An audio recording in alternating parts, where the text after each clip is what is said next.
This is a disturbing memory from my young childhood. I was about 7 or 8 years old. My mom would usually take my brother and I trick-or-treating, but this particular year, after school, she dropped me off at my friend Sean's house, where Sean, our friend Johnny, and I would go together. Johnny and Sean were a year older than me. We met while I was playing with my brother on the block. Johnny and Sean lived around the block from me. Sean had a weird upbringing that I never really understood. His sister was like 20 years old. There was a big gap between them. She was always his caretaker, it seemed, whenever I was at his house. His house always smelled like cat, and his sister always had a different guy over, it seemed like. His sister was always cold to me, in the sense that she'd never acknowledge me or say hi or anything. Sean's dad was never in the picture, and his mom, I believe, was always working out of town, I guess. I only met Sean's mom a few times. We never really stayed in touch for long enough for me to figure all of this out. Anyway, my mom dropped me off at Sean's, expecting that Sean's mom would be trick-or-treating with us.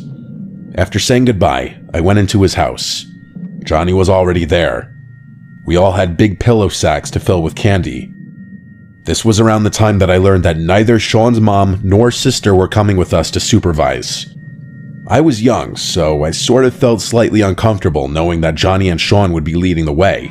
But at the same time, I felt a sense of excitement that we'd have more freedom. I knew for a fact my mom would not have approved of us going unsupervised though. So eventually, we were off into the neighborhood, walking around doing our rounds door to door. Quite a few people asked if we were alone or where our parents were, and Johnny would always be the one to use the same lie, that his mom is up ahead with his sister. It worked every time. This was on a Friday, so we didn't get to start at trick-or-treating until around 5 o'clock. But we didn't have school the next day, so we intended on going until our pillow sacks were completely full. We took a break after a couple of hours and went to Sean's, where he heated up a bunch of frozen pizzas. At the time, I was so jealous of the apparent freedom he had in his house, not having parents who cared about what he did. But looking back now, I count myself super blessed to have grown up in a household with 2 strict parents.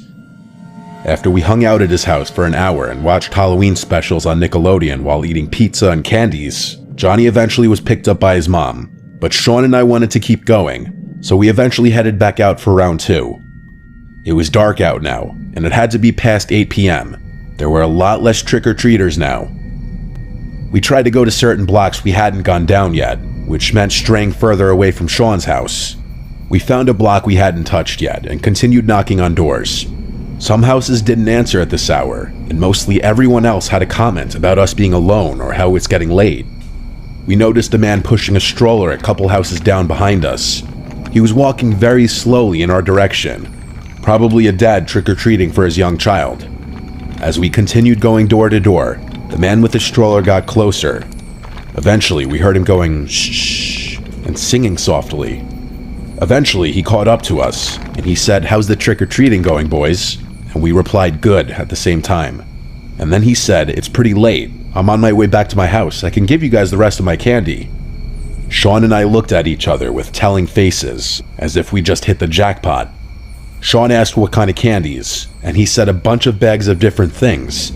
He said he didn't get to give much away because he wanted to take his daughter out for a trick-or-treat stroll. He did have a bag dangling on one of the handles of the stroller, which was filled with some candies. The stroller was fully covered by a folding piece on the top, so we couldn't see his daughter. He said she's asleep and he didn't want to wake her up, but he pointed ahead and said his house is just up this way. So we followed behind him as he pushed the stroller. He was walking a little faster now. As we walked, I realized there was next to no one else out at this point, even though it was a Friday night. It seemed like a quieter side of the neighborhood. The man talked to us as we walked, asking us questions. What part of the neighborhood we were from, where we went to school, basic stuff. I let Sean answer most of the questions. Him being even just a year older than me at that age, I felt like he was the one who should take lead. On multiple occasions as we walked, the man would lean into the stroller and talk in a high pitch to his daughter, then he'd turn back and smile at us. We finally made it to his house. He led us up the walkway with the stroller and unlocked his door. After he opened it, he brought the stroller with his daughter inside first, and then invited us to come inside. Sean led the way, so I followed. I was the one to ask if we could leave the door open, and the man paused, and then said, "Yeah, of course." He said he'll be right back as he goes to get the candy bags. He pushed the stroller into the middle of the living room, only about 10 feet away from where we were standing. I nudged Sean because I felt uncomfortable. I whispered, "Why would he leave the candy so far away?" Sean didn't respond. Instead, he turned toward the living room and then walked up to the stroller. He lifted up the folding part that was covering the baby, and he looked disturbed. He hurried back to me, whispering, "Let's go." He was full on running once we got outside, and I followed behind, which was a bit tougher because we had those heavy pillow sacks. I still was confused about what he saw, but just then, we heard a woman's voice yell, "Excuse me." It was one of his neighbors. She came running over to us and asked if we know that man, and it was at this point that Sean spilled the beans and said he offered us his leftover candy, but he was pushing a stroller with a fake baby in it. I remember getting goosebumps as he said that. The woman said, "Yeah, that man doesn't have a child. I saw you walking by with him." She took us to her car and drove each of us home. I know, getting into a stranger's car after that was another questionable move. The woman came to my front door to talk to my mom about what we just told her. My mom was distraught. After I told her every last detail about the night, she sent me to my room while my parents called the police on that man. My parents never told me anything about what happened after that. I believe they wanted to shelter me from any more exposure to the situation. My mom didn't want me going over to Sean's house anymore, and I know she had quite a bit to say to Sean's mom. I did see Sean at school once in a while still, and we'd remain cordial, but our friendship was never the same after that night.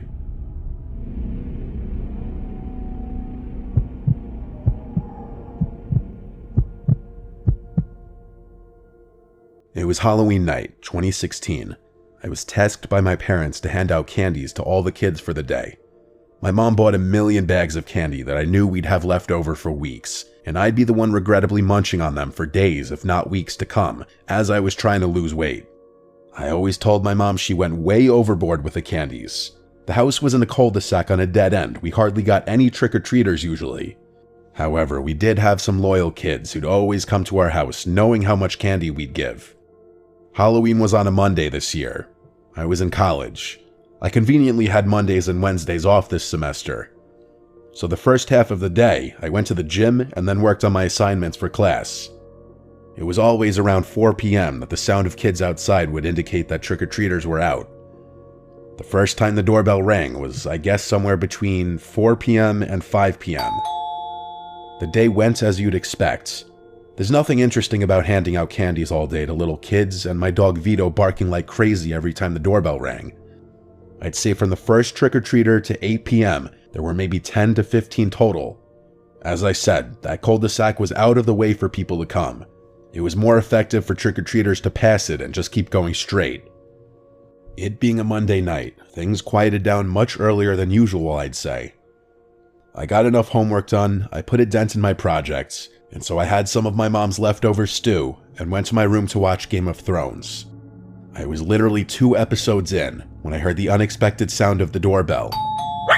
Vito started barking again. I looked at the clock and it had to be like 9:30. This was definitely beyond the cutoff time for trick-or-treaters. I went downstairs to the front door and opened it. On the other side of the glass storm door was a very tall man in a clown costume with a very scary looking mask. I knew it was a man just based off the frame of the person. He was alone. He waved at me and then pointed at the brown sack he was holding. It looked basically empty. I didn't open the storm door. I just said through it, "Sorry, we don't have any more candy," and slammed the door shut. I locked it right away. I instantly regretted opening the door. I genuinely thought it was just some kid or an unfortunate mother or father who worked late and wanted to get some last-minute trick-or-treating in with their kids. Whoever I just saw on our stoop was not a kid. Hell, it didn't even look like a teenager. The frame of this person was massive, and the clown costume just made him look even bigger. Thankfully, I didn't grab the candy bag before opening the door, so he couldn't see that I was lying. I hovered by the door for a bit just to listen and see if I'd hear footsteps walking away. But not only did I not hear him walk away, he rang the doorbell again. Vito once again started going ballistic. Vito's a rat terrier. His bark is not intimidating, nor would he ever actually defend the home from an intruder. I picked him up and carried him upstairs after turning off the lights downstairs. This was my half-assed attempt at getting him to think I was absolutely never opening that door again tonight. I put Vito in my room and shut the door so he wouldn't keep barking. I stood at the top of the stairs listening, and then I heard through the front door, the storm door being forced open, like there was a loud snap implying that the latch may have been broken from force. I then heard both knocks on the front door and then the doorknob moving around. At this point, I decided to hide my room. I was incredibly unsettled. I texted my family group chat about what was going on. No one answered though. Of course. I knew that whoever that was had to get bored. I would have texted all my guy friends asking who it was, but all my guy friends are short. I resumed the episode I was watching. I was truly just trying to pretend he wasn't there. What else was I to do? The doorbell rang once again though. This was a nightmare. I kept telling Vito to shush. I had my blinds closed too. I didn't want that fucking clown knowing what room I was in. I tried calling my dad, but he didn't pick up. I called my brother, who picked up saying he wasn't alone, and I knew that meant he was with a girl. I told him check my texts. There's some guy dressed as a clown at the door and he won't go away. My brother said it's a Halloween prank and to just ignore it. He seemed like he was in a hurry to get off the phone, so I hung up. I hoped he was right. It honestly made the most sense to be a prank. So after a few more minutes of sitting on the edge of my bed, anxious, the doorbell did not ring again. I finally felt safe to relax again and lay back down. I started drifting away slowly, so I turned off the TV to allow complete silence and darkness in the room. And very shortly after that, I drifted to sleep. I don't even think I was asleep long enough to enter REM state and have a dream when I woke up to Tito growling and quietly barking, as he would do when he was waiting for approval from one of us. I told him to be quiet, and he stopped. I looked to see what he was looking at. He was looking at the window. I listened. There was a sound coming from like right outside the window. The slightest thumping sounds, and I could almost swear the sound of something rubbing on the window. My bedroom was on the second floor of the house. It's not like anyone could be outside my window, but I wondered what it was. I got up and pushed open the blind on my window, and boy was I wrong. That man dressed as a clown was at my window. All I could see was that horrific mask on the other side of the glass. He tilted his head as he looked at me, screaming my lungs out. Tito didn't even bark from what I remember, or maybe I just blocked everything else out. I ran with my phone out of my room and to my parents' bedroom, where I locked the door and dialed 911. I was too shook to even cry. My whole body was shaking and my voice was trembling as I spoke to the 911 operator. I must have asked the operator once every 20 seconds to get the police to hurry up. She'd tell me the same thing every time. They're coming as fast as they can. The police got to the house in roughly 10 minutes. They examined the exterior of the house to look for any attempted entry points. All they found was that the latch on the front storm door was broken like I figured, and leaned against the side of the house by my bedroom window was my dad's ladder. That man went into our storage shed outside and found my dad's ladder to use to climb up to my window. To avoid this going any further, I went to go sleep at my guy friend Adam's house. To this day, I don't know if this was just a sick prank purposely played on Halloween, or if there was about to be a horrible crime committed with the sick novelty of it being Halloween.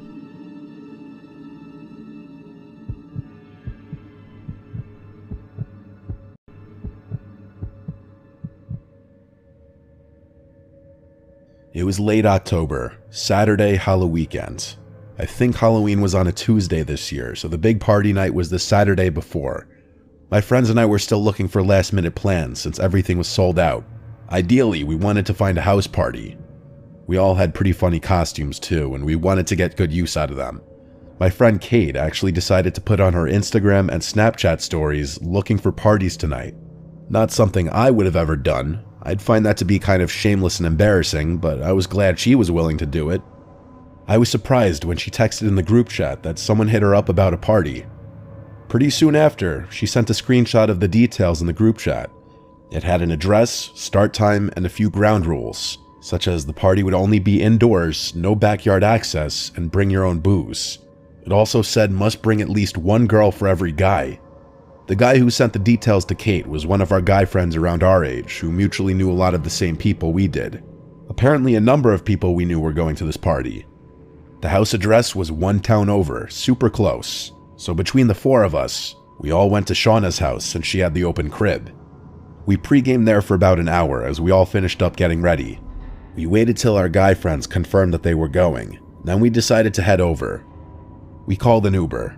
We all had our own drinks, varying from Four Locos to White Claws to vodka shooters. The Uber driver was probably sick of us by the end of the drive. When we got to the house, we saw a bunch of cars everywhere. The house was pretty big, a very spacious front yard. We were 4 girls walking in, so surely whoever was throwing this party was gonna love us. We didn't hear any music until we got closer to the door. Then we heard the beating of the bass. I opened the door, and the first room we were in was a cross between the living room and the kitchen.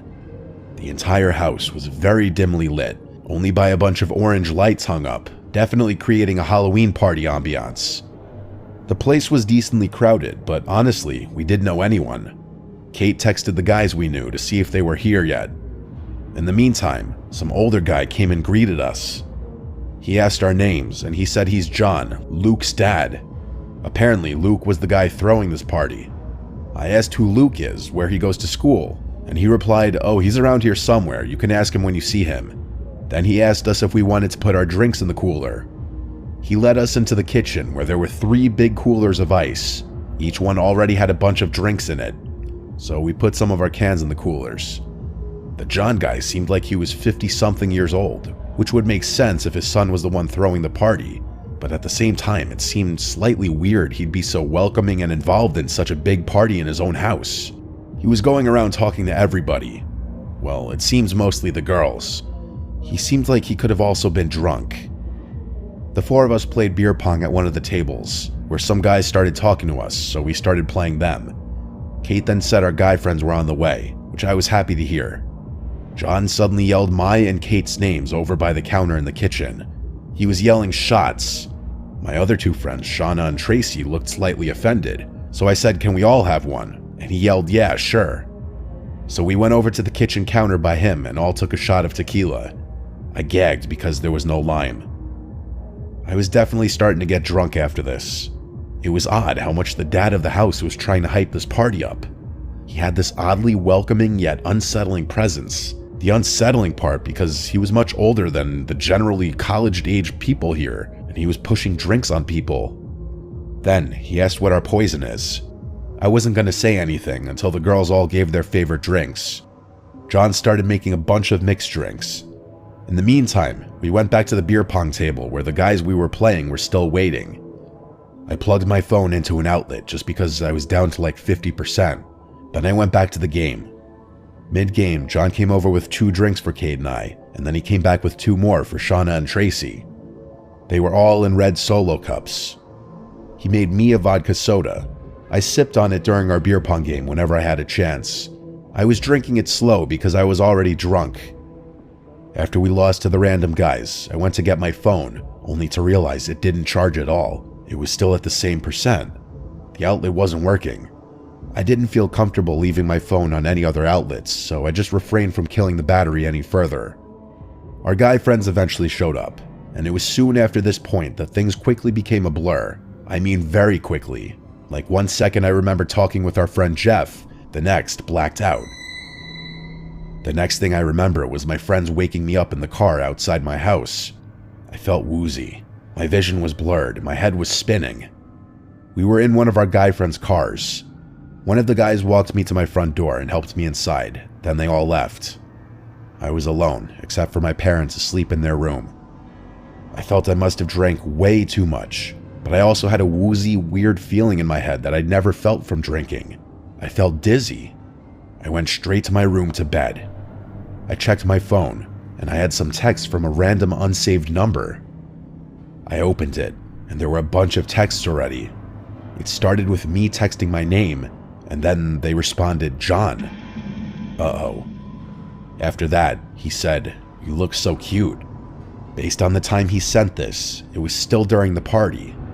There was a 2-hour gap from then until he texted me again saying, "Where did my favorite girls go?" I was shocked at myself that I gave that man my number.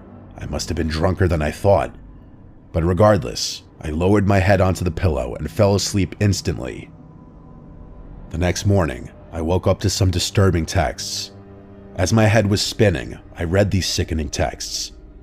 After I fell asleep, I got texts from John that said, "Where are you? I'm coming to your house. You left something here." Followed by, "I'm here. Can you come to the door?" Followed by, "Hello, are you awake?" He also tried calling me 3 times. This was all at like 2 a.m. I sent the screenshot to my friends, and this was when they reminded me of what happened. John was all over me as I was increasingly becoming a zombie. My friends started getting concerned, so they pulled me away and we left the party. And just as we were leaving, 2 police cars showed up outside, presumably for a noise complaint. And as we left, everyone took note of there being no furniture in the house. It was just a big empty space filled with people and beer pong tables. One of my guy friends looked up the number somehow, and he told me it was a voice over IP number, which I didn't understand, so he just said it was a fake phone number that John texted me from. He also said that with my number, he could easily find my address. I felt even more sick now. I asked if anyone ever met his alleged son, and everyone said no. We were starting to think there was no son, and when Shauna suggested he might have roofied me, it made so much sense. I'd never before felt the way I was feeling. We decided to take this to the police. We all went to the nearest police station and reported everything, including the texts. The cop at the front desk asked if this was in relation to the house party in the vacant house last night. We were at first confused by him saying vacant house, until he explained that there was a call from neighbors about a party going on in a house that had been vacant for some time. We all looked at each other with our mouths gaping. We were all brought into an office to sit down with, I guess, a detective to take down the whole story. He took the fake phone number and said they'll try to trace this back to somebody once they get a warrant. We gave the police everything we could, and we went on our way. I blocked the fake number. I honestly felt sick over this for a while. As the days went on and nothing happened, I was confident it was over. But none of us ever heard from the police. We never heard of any arrests being made or anything. To think that man went out of his way to advertise a house party in a vacant house to have access to young women, roofied me and possibly other girls, lied about having a son, all of this. This was clearly a very, very dangerous man, and the fact that we still haven't been called in to identify anybody scares me to think he's still roaming free. This was a month ago. I'll update if things change, and I'm crossing my fingers that they do.